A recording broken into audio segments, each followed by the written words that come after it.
Bonjour, donc je vais présenter Grenoble INP très rapidement et vous faire un retour d'expérience sur des projets de recherche et développement de manière collaborative avec des startups dans le domaine du sport. Startups et PME, évidemment. Alors, quelques mots sur Grenoble INP. Donc, c'est une fédération de 6 écoles d'ingénieurs qui diplôment environ 1200 ingénieurs par an dans, on va dire, différents domaines que je vais balayer rapidement. On a un certain nombre de laboratoires de recherche qui ont cette capacité à collaborer avec des entreprises et à avoir une dimension de recherche très appliquée. Et puis, on a une activité soutenue dans le domaine de la propriété intellectuelle et du dépôt de brevets. Alors, le triptyque fondateur de l'établissement, c'est de pouvoir alimenter la formation d'ingénieurs, la recherche, mais aussi ce qu'on appelle le transfert de technologie, c'est-à-dire des problématiques qui sont issues du marché, apportées par les entreprises et qu'on va essayer de résoudre par des collaborations R&D très appliquées. On utilise en particulier des plateformes technologiques où on mobilise des compétences, des moyens, de l'expertise pour apporter un support à ces projets. Alors, dans quel domaine on est concentré, en particulier sur une des 6 écoles du groupe, puisqu'aujourd'hui on représente principalement l'école d'ingénieurs qui est située à Valence. On est dans le domaine des sciences du numérique et de l'embarqué. Or, pour faire une translation sur le sport, c'est les systèmes connectés, c'est les plateformes web, c'est les applications numériques d'analyse de performance, d'agrégation de données qu'on peut faire à partir de ces systèmes connectés. Donc ceci, c'est l'expertise, c'est la compétence de l'école de Valence qui s'appelle les ISAR. Alors quelques mots sur les objets connectés rapidement, puis après on va verser vers le sport.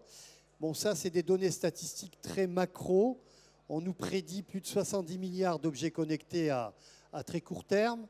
Bon, on pense que dans le sport, ce phénomène va aussi s'imposer. Maintenant, il s'agit de savoir qu'est-ce qu'un objet connecté. Alors, quelques éléments techniques pour ceux que ça peut intéresser. En général, un objet connecté, c'est de l'informatique embarquée, des processeurs, des capteurs, des interfaces. Et cette technologie est au service de tout ce que l'objet va pouvoir capter comme information. Alors, on a des architectures de ce style où on a un calculateur, des capteurs, des actionneurs. Et ce système embarqué, il faut pouvoir le concevoir, le mettre au point et le développer. Et avec les compétences de l'ESISAR, on peut vous apporter ce support. Pareillement pour le logiciel.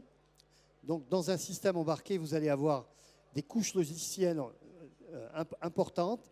Et la problématique du test et de la validation de ces objets se pose. Et il faut avoir une certaine expertise et un accompagnement pour pouvoir assurer ce type de développement. Donc, je vais passer très vite sur ce slide.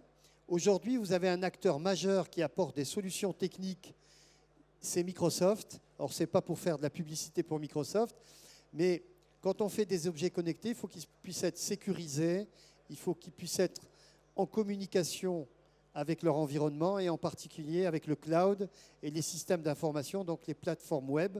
Et aujourd'hui, Microsoft est un acteur majeur qui propose toute cette chaîne. Voilà, donc pour pouvoir faire ce genre d'application d'objets connectés dans le sport, on va retrouver ces architectures, à savoir des systèmes embarqués, des moyens de communication et puis des systèmes d'information qui sont dans le cloud, où on va aller très rapidement vers le big data et pourquoi pas vers de l'intelligence artificielle. Un élément central dans la communication, aujourd'hui, il y a pléthore de réseaux de communication qui ont souvent un compromis à exercer entre la portée, les distances de communication, les débits et les volumes d'informations qu'on veut remonter.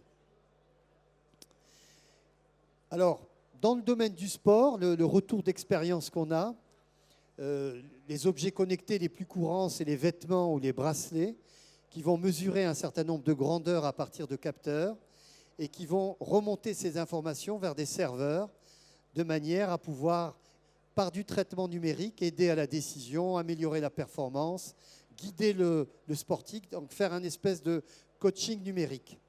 Ça, c'est une tendance qui s'impose Et on voit bien qu'elle se généralise à de nombreux objets connectés. Donc là, je vous ai mis un certain nombre d'objets connectés courants. Alors les ballons, les chaussures connectées, des lunettes connectées. Alors on a un micro-LED sur le salon qui présente une solution de display intégré dans des lunettes, mais on a des raquettes aussi connectées.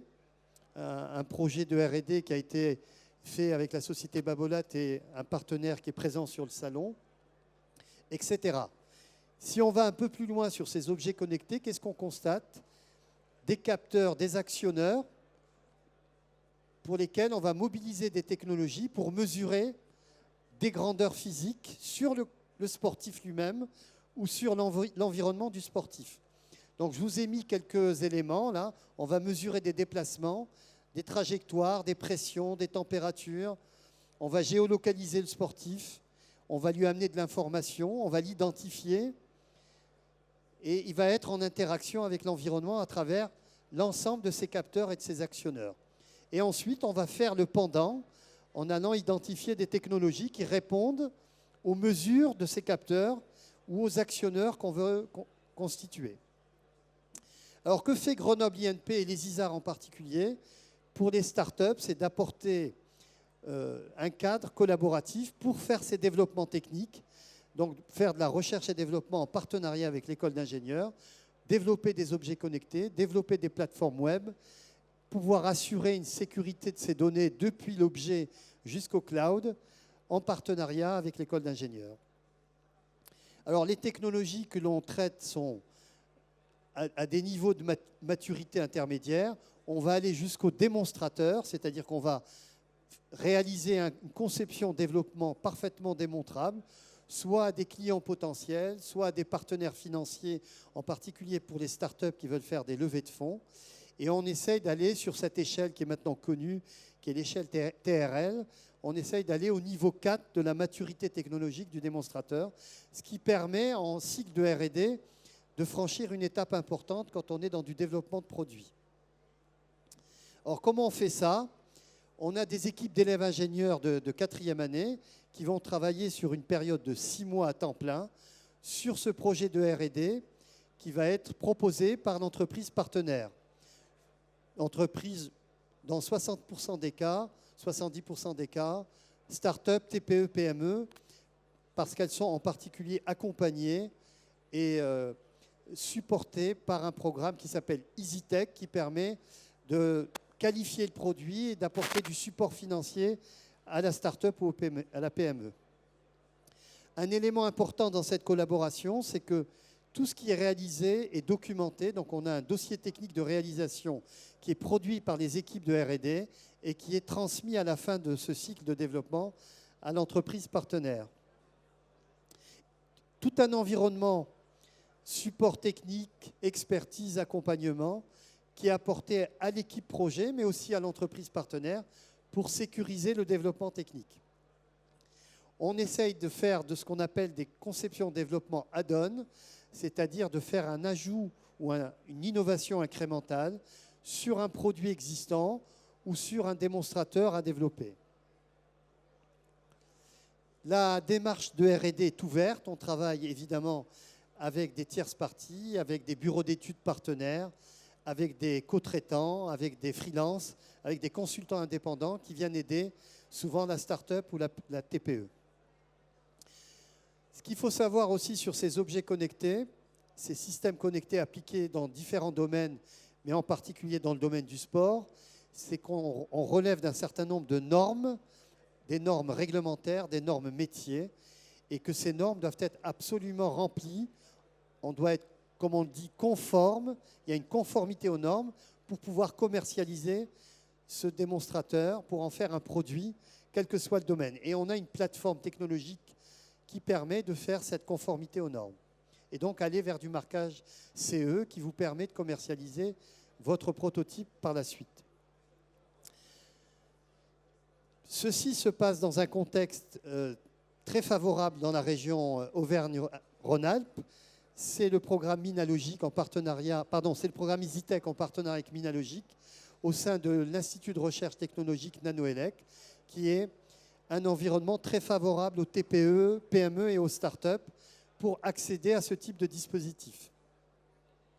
Voilà, donc on est dans des phases amont, donc où on va s'intéresser aux problématiques de propriété industrielle, de brevets, de verrous technologiques à surmonter, et puis de compétences et de partenariats à mobiliser.